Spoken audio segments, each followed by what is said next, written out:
Hey, good morning, everybody. I wanted to share a portion of this article by Jan Markell entitled Deafening Silence.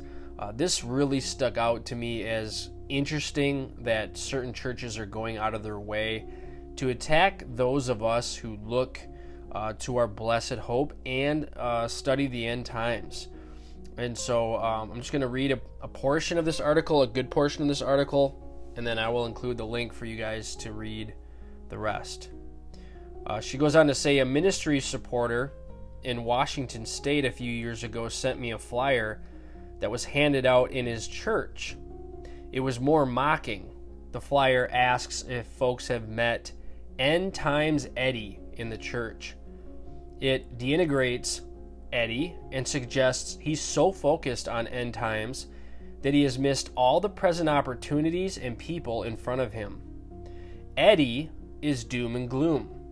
Why isn't he looking for Jesus to bring heaven to earth right now? They ask. Then the flyer suggests some questions for the church small groups. Here are a few samples. What are your emotions when you encounter End Times Eddie? Is the last day's message one of hope or fear? Jesus told us to pray your will to be done on earth as it is in heaven. What does heaven on earth look like today? Who in your life needs heaven to come to earth right now? Two things stand out to me. Number one, here's just one more church preaching, "Come Lord Jesus," but not too soon. Number two, they have embraced the false teaching promoted by the New Apostolic Reformation, that we can have heaven on earth now. This is called Kingdom Now or Dominion theology. Show me just 1 square mile of this planet that can demonstrate a Garden of Eden-like heaven on earth. You will find only chaos. And the church trying to perfect the world for the next 1 million years won't fix it. Those of us who have promoted the important message that the King is coming are painfully aware that young believers no longer uphold Bible prophecy as a key component of the faith. They would rather focus on social justice, the green agenda, and Christian Palestinianism. When I was a teenager in my church, we had regular prophecy conferences, and I never once heard that Israel was occupying her God-given country. I never would have heard the denigrating title of End Times Eddie. I was never taught that we had to save the planet because I learned that it was hopelessly lost until Christ's return.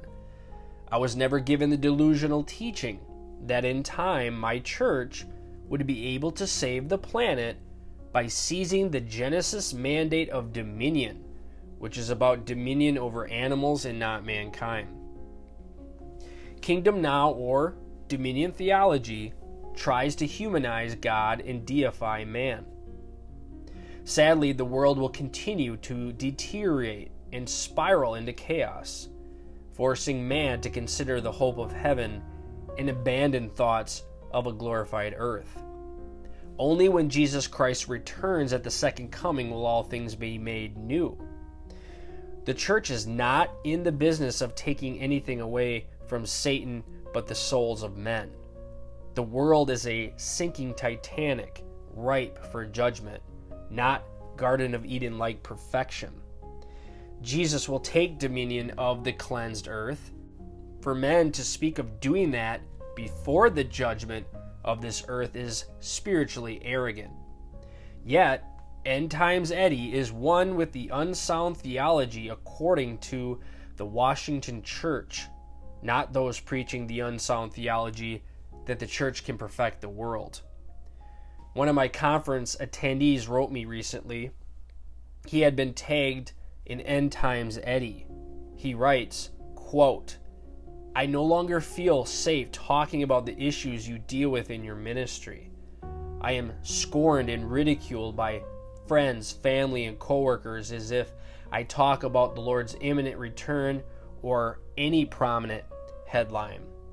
To suggest that life as we know it may end soon is simply the ultimate in lunacy to all of these folks. I feel so alone. And you can go on and read the rest of that article, as I will include the link in the description page. Once again, just a sign of the times that mockers and scoffers would come, brothers and sisters. Maranatha.